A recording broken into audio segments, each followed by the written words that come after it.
നമസ്കാരം. ഏഷ്യാനെറ്റ് ടിവിയുടെ എപ്പിസോഡിലേക്ക് എല്ലാ മാന്യപ്രേക്ഷകർക്കും സ്നേഹം നിറഞ്ഞ ഹൃദയം നിറഞ്ഞ സ്വാഗതം. ഇന്നത്തെ നമ്മുടെ വിഷയം മരണശേഷം ആത്മാവിന് എന്തു സംഭവിക്കുന്നു. ഞാനീ പറയാൻ പോകുന്നത് ഒരുപക്ഷെ ചെറിയ മിത്തായിട്ടൊക്കെ ചിലർക്ക് തോന്നിയെന്ന് വരാം. നമുക്ക് പൂർവികരായിട്ടുള്ളവർ പറഞ്ഞു തന്ന അറിവിൻ്റെ പുറത്ത്, പുസ്തകങ്ങൾ വായിച്ചുള്ള അറിവിൻ്റെ പുറത്ത്, മഹാഗുരുക്കന്മാർ പറഞ്ഞു തന്ന അറിവിൻ്റെയൊക്കെ പുറത്ത് ഞാൻ പറയുന്ന ഈ കാര്യങ്ങളാണ്. തീർച്ചയായിട്ടും ഇത് നമ്മൾ ചെയ്തു വരുന്ന കാര്യങ്ങൾ ആർക്കും അത്ര ഒരു ഗുണമില്ലാതെ ആർക്കും വന്നിട്ട് തന്നെയില്ല. അപ്പം നമ്മൾ പണ്ടുള്ള ഒരു കാര്യം പറഞ്ഞു തരണമെങ്കിലും അതിനകത്ത് എന്തെങ്കിലുമൊക്കെ ഒരു സത്യവും ഉണ്ടാവുമല്ലോ. അപ്പോൾ എന്തായാലും നമുക്ക് അവസ്ഥയിലേക്ക് നമുക്ക് നോക്കാം. ആത്മാവിൻ്റെ ഭഗവാൻ കൃഷ്ണൻ പോലും ഭഗവത്ഗീതയെ പറഞ്ഞിട്ടുണ്ട്, ആത്മാവ് ശരീരം വിട്ടു പോകുന്നത് ഒരു വ്യക്തി അദ്ദേഹത്തിൻ്റെ ഒരു ശരീരത്തുള്ള ഒരു ആവരണം ഉപേക്ഷിച്ച് അടുത്ത ആവരണം ഇടുന്നത് പോലെ, അല്ലെങ്കിൽ പെട്ടെന്ന് എല്ലാവർക്കും മനസ്സിലാവുന്ന ഭാഷയിലാണെങ്കിൽ ഒരു വസ്ത്രം മാറ്റി വേറൊരു വസ്ത്രം ധരിക്കുന്ന പോലെ ആത്മാവിന് ഒരിക്കലും നാശമില്ല. അത് ഓരോ ജീവികളിൽ നിന്നും ഒരു ജീവികളിലേക്ക്, ജ്ഞാനപ്പാനയ്ക്കകത്തായാലും പറയുന്നുണ്ട്, ഈച്ചയത്ത് പൂച്ചയായി അങ്ങനെ പറയുന്നുണ്ട്. അപ്പം അങ്ങനെ നമ്മുടെ ആചാരപ്രകാരമായിട്ട് പറയുമ്പം ഒരു മനുഷ്യൻ പല ജന്മങ്ങളിലൂടെ കടന്ന് ഏറ്റവും ശുഭകരമായിട്ടുള്ള, അല്ലെ ഏറ്റവും ഒരാൾക്ക് ഇപ്പോൾ ഒരു ജീവിയാണ്, ഉദാഹരണം പശു, അതിന് ദാഹിക്കുന്നുണ്ട് അല്ലെങ്കിൽ വിശക്കുന്നുണ്ട്, കരയാൻ മാത്രമേ പറ്റുള്ളൂ. അതിൻ്റെ ആവശ്യങ്ങൾ മറ്റൊരാൾക്ക് എത്തിച്ചു കൊടുക്കാൻ കുറച്ച് പ്രയാസമായിരിക്കും. മനുഷ്യന് മാത്രമേ മനനം ചെയ്യാൻ, ചിന്തിക്കാനും പ്രവർത്തിക്കാനുള്ള കഴിവുള്ളൂ. അപ്പം ആ മനുഷ്യനായിട്ട് ജനിക്കുമ്പം നമുക്ക് ഒരുപാട് ഈശ്വര സാക്ഷാത്കാരം, അല്ലെ ഈശ്വരൻ്റെ അനുഗ്രഹം നമുക്ക് കൂടുതലായിട്ട് ആവശ്യമുണ്ട്. അത് നമുക്ക് നമ്മുടെ ആചരണങ്ങളെ നമ്മൾ ഫോളോ ചെയ്യാറുണ്ട്. നമ്മളെ ഓരോ സമുദായക്കാർ ചെയ്യുന്ന കാര്യങ്ങളൊക്കെ നമുക്ക് പണ്ട് മുതലേ ആചരിച്ചു വന്ന പല കാര്യങ്ങളും നമ്മൾ ഫോളോ ചെയ്യാറുണ്ട്, അല്ലേ? അപ്പം നമ്മൾ ഒരു വ്യക്തി മരിച്ചു കഴിഞ്ഞാൽ ദേഹിയെ വേർപെടുന്ന അവസ്ഥയാണ് മരണം എന്ന് പറഞ്ഞു കഴിഞ്ഞാൽ. നമുക്ക് ഒരു പ്രേതാവസ്ഥ ഉദാഹരണം പറയാം. അപ്പം നമുക്ക് പ്രേതാവസ്ഥ എന്ന് വെച്ചാൽ എന്താണ്? നമുക്കൊരു വ്യക്തി മരിച്ചു, അതിൻ്റെ ദഹനം ക്രിയ, അതായത് ശരീരം ദഹിപ്പിച്ചു, പിന്നെ നമുക്ക് എത്ര ചിലരാണെങ്കിൽ കുഴിച്ചിടുകയായിരിക്കും, ചില ഈ പറഞ്ഞ പോലെ തന്നെ അവരുടെ ആരാധനത്തെ അടക്കം ചെയ്യുകയായിരിക്കും. ഇപ്പോൾ നമ്മുടെ ഹൈന്ദവാചാരപ്രകാരമാണ് നമുക്ക് ദഹനക്രിയയാണ് പറഞ്ഞിരിക്കുന്നത്. അപ്പോൾ ആ ആത്മാവ് എന്നുള്ള കൺസെപ്റ്റിങ് നിൽക്കുന്നതാണ്. ആത്മാവിന് ഇതെല്ലാം കാണാം, വ്യക്തികളെ കാണാം, സംസാരിക്കാം. ഈ ആത്മാവിന് ആരെങ്കിലും എന്തെങ്കിലും വസ്തുക്കൾ കൊടുക്കാനുണ്ടായിരിക്കും.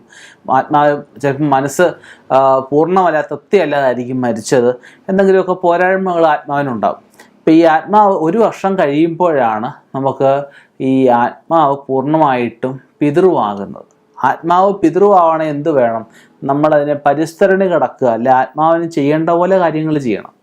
നേരത്തോട് നേരം ആവുന്നതിനകമായിട്ട് ദഹനക്രിയ വിധേയമാക്കണം. കൃത്യം 4-ാമത്തെ ദിവസം സഞ്ചയനം ചെയ്യണം.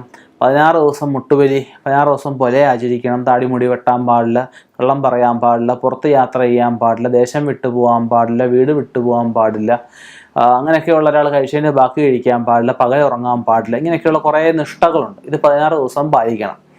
41 ദിവസം നമുക്ക് ബലിയിടേണ്ടതുണ്ട്, മാസബലിയുണ്ട്. 1 വർഷമാകുമ്പോൾ നമുക്ക് ഈ അസ്ഥി കൊണ്ട് നിബഞ്ജനം ചെയ്ത് നമുക്ക് ആദ്യ ബലി എന്ന് പറഞ്ഞ ചടങ്ങുണ്ട്. അത് ചടങ്ങ് ചെയ്ത് കഴിയുമ്പോഴത്തേക്കും നമുക്ക് ആത്മാവിൻ്റെ അവസ്ഥ പൂർണ്ണതയായി. ആത്മാവ് പിന്നെ വർഷാവർഷം നമുക്ക് ബലി ഇട്ടാൽ മതി. 12 വർഷം കഴിയുമ്പം ഒരു വ്യാഴവട്ടക്കാലം, ഭൂമിയെ ഒരു പ്രാവശ്യം വ്യാഴം എന്ന് പറഞ്ഞ ഗ്രഹം കറങ്ങി വിടാൻ എടുക്കുന്ന കാലയളവാണ് ഒരു വ്യാഴവട്ടക്കാലം. അപ്പം ഒരു വ്യാഴവട്ടക്കാലം കഴിയുമ്പോൾ നമുക്ക് ഈ ആത്മാവ് ഈ ഒരു അവസ്ഥയിൽ നിന്നും അടുത്ത അവസ്ഥയിലേക്ക്, അടുത്ത പശു ആണെങ്കിൽ പശു, അല്ലെ അടുത്ത മനുഷ്യനും മനുഷ്യനും, എന്താണെന്ന് വെച്ചാൽ അദ്ദേഹം ജീവിക്കുന്ന പാപകർമ്മങ്ങളുടെയും ശുഭകർമ്മങ്ങളുടെ അടിസ്ഥാനത്തിൽ അടുത്ത ജന്മത്തെ നിർവചിക്കുന്നു. നമ്മൾ അടുത്ത ജന്മം എന്താണെന്ന് നിർവചിക്കാൻ നമ്മൾ ആളല്ല, എന്നാൽ പ്രശ്നത്തിലൂടെ അങ്ങനെയുള്ള അവസ്ഥകളെ കണ്ടെത്താറുണ്ട്. അപ്പം മരണശേഷം ആത്മാവിന് സാധാരണഗതിയിൽ ഇപ്പോഴത്തെ അവസ്ഥ, ഞാൻ ആദ്യം പറഞ്ഞത് പണ്ട് മുതലേ ചെയ്തു വന്നിരുന്ന കാര്യങ്ങളാണ്. അപ്പം നമുക്ക് ഇപ്പോഴത്തെ അവസ്ഥയിൽ ആരും ഈ പറഞ്ഞ പോലെ തന്നെ ദഹനം കഴിഞ്ഞാൽ ഉടനെ വണ്ടിയിൽ കയറി പോവുക, അല്ലെങ്കിൽ ബലിയോ അല്ലെങ്കിൽ ശരിയായ മരണാനന്തര ക്രിയകളോ ഒന്നും ശരിയാവാൻ പറ്റിയെന്ന് വരില്ല. അപ്പോഴാണ് ആത്മാവിന് പൈശാചികത്വം സംഭവിച്ച് പിതൃവല്ല, പിന്നെ പ്രേതാവസ്ഥയാണ് ഉണ്ടാകുന്നത്. പ്രേതാവസ്ഥയിലേക്ക് വന്ന ആത്മാവ് ഒരിക്കലും നമുക്ക് ഗുണം ചെയ്യില്ല, ദോഷമേ ചെയ്യുള്ളൂ. നമുക്ക് വരുന്ന ഐശ്വര്യങ്ങളെ അഭിവൃദ്ധി തടുത്തെറിച്ച് കളയുന്ന അവസ്ഥ വരും. പെട്ടെന്ന് ഉയർന്നു വന്ന ഒരാൾ താഴ്ന്നു പോകുന്ന അവസ്ഥകൾ വരും. സഹായിക്കാൻ ആരുമില്ലാതെ വരിക, സഹായിക്കാൻ വരുന്ന കാര്യങ്ങൾ സഹായിക്കാൻ വരുന്നവർക്ക് ഉണ്ടാകുന്ന അവസ്ഥ, വീട് പണി, വിവാഹം, വിദ്യാഭ്യാസം, ഇങ്ങനെയുള്ള നമ്മളുമായിട്ട് ബന്ധപ്പെട്ട സകല മേഖല ഇത് നെഗറ്റീവായിട്ട് ബാധിക്കും. എന്തുകൊണ്ടാണ്? അവരുടെ ഒരു ആവശ്യം നമ്മളെ അറിയിക്കുകയാണ്. നമ്മൾ ദുരിതത്തിലാണ്, നിങ്ങൾ പോയി എന്താണ് ദുരിത കാരണം ചിന്തിക്കുക, ദുരിത കാരണം പരിഹാരം ചെയ്യുക. അപ്പം നമ്മളത് പോയി പരിഹരിച്ചെങ്കിലേ ഈ ആത്മാവിന് മോക്ഷം കിട്ടുകയുള്ളൂ. ഈ ജന്മത്തെ കർമ്മബന്ധങ്ങൾ നീക്കി അടുത്ത ജന്മത്തിലേക്ക് പോകാൻ സാധിക്കുകയുള്ളൂ. അപ്പോൾ ആദ്യം പറഞ്ഞ പോലെ തന്നെ ഒരു ആവരണം മാറ്റി അടുത്ത ആവരണം ഇടണമെന്നുണ്ടെങ്കിൽ, ഒരു ഉടുപ്പ് മാറ്റി പുതിയ ഉടുപ്പ് ഇടണമെന്നുണ്ട്. ഒരാളുടെ ഉടുപ്പ് കുറച്ച് നാൾ ഇട്ട് കഴിയുമ്പോൾ എന്ത് ചെയ്യും? നമ്മളായാലും കുറച്ച് നാൾ ഇട്ട് ഉടുപ്പ് കീറിപ്പോവും അല്ലേ? കീറി പറഞ്ഞ് മുഷിഞ്ഞ വസ്ത്രം നമ്മൾ ഇട്ടുകൊണ്ട് മറ്റിടത്ത് പോകത്തില്ല. അപ്പം നമ്മൾ നല്ലൊരു വസ്ത്രം ധരിച്ചിട്ടേ പോകത്തുള്ളൂ. അപ്പോൾ ആത്മാവിന് അടുത്ത ജന്മത്തിലേക്ക് ഒരു കടമ്പയുണ്ട്. ആ കടമ്പ നമ്മൾ കടത്തി വിടണം. പഴയ കാലത്തെ പോലെ ആചരണങ്ങളെങ്ങും ശരിയായിട്ട് വരുന്നില്ല. ആചരണങ്ങൾ ശരിയാവാത്രത്തോളം കാലം ഇവർക്ക് മോക്ഷം കിട്ടാൻ പ്രയാസങ്ങൾ വരും.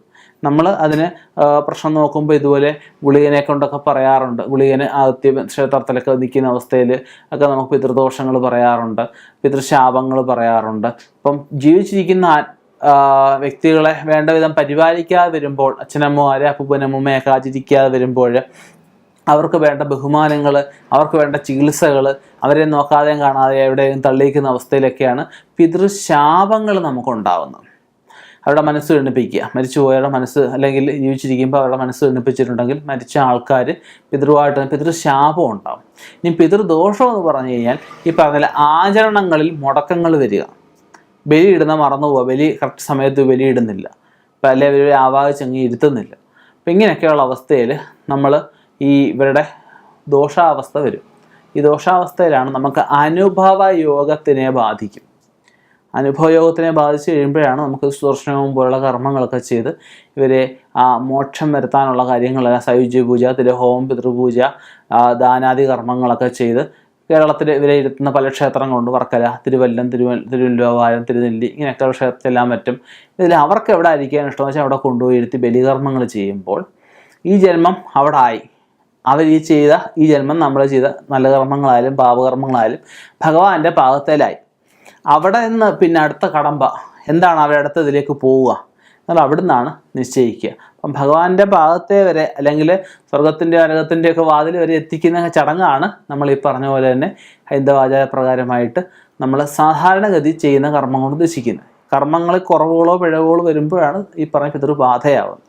അപ്പം നമ്മൾ അതിനെ, ഇപ്പോൾ ഒരു കുട്ടിയാണെങ്കിൽ ഉദാഹരണം പറയുക, അത് ഒരു 9 മാസവും 10 ദിവസവും ആകുമ്പോൾ ജനിക്കേണ്ട ഒരു കുട്ടി 7-ാം മാസം അല്ലെങ്കിൽ 6-ാം മാസം ജനിച്ച് എന്ത് ചെയ്യും? നമ്മൾ ഇൻക്യുബേറ്ററിൽ കൊണ്ടുവെക്കും അല്ലേ?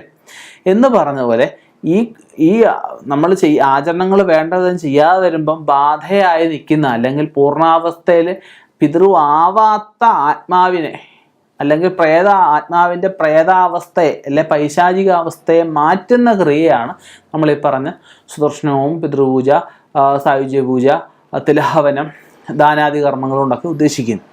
അപ്പം ആത്മാവ് തീർച്ചയായിട്ടും അടുത്ത ഒരു കടമ്പയിലേക്ക് കടക്കും. അപ്പം നിങ്ങളുടെ കുടുംബത്തിലും ആരെങ്കിലും ഇത് പറഞ്ഞ പോലെ ദുർമരണപ്പെട്ടു പോയിട്ടുള്ളതോ, അല്ലെങ്കിൽ സാധാരണഗതി മരിച്ചിട്ടുള്ള, നമ്മൾ ബലി മുടങ്ങിയിട്ടുള്ളതോ, അല്ലെങ്കിൽ നമ്മൾ വിധിപ്രകാരം മരണാനന്തര ക്രിയ അല്ലെ ശേഷക്രിയ ചെയ്യാതെ വന്നിട്ടുള്ളവർക്കോ നമ്മൾ ഈ കടമ്പകൾ കടത്തി അവരെ ഒരു മോക്ഷപ്രാപ്തിക്കുള്ള കാര്യം നമ്മൾ എത്തിക്കുക, അത് ചെയ്യുക.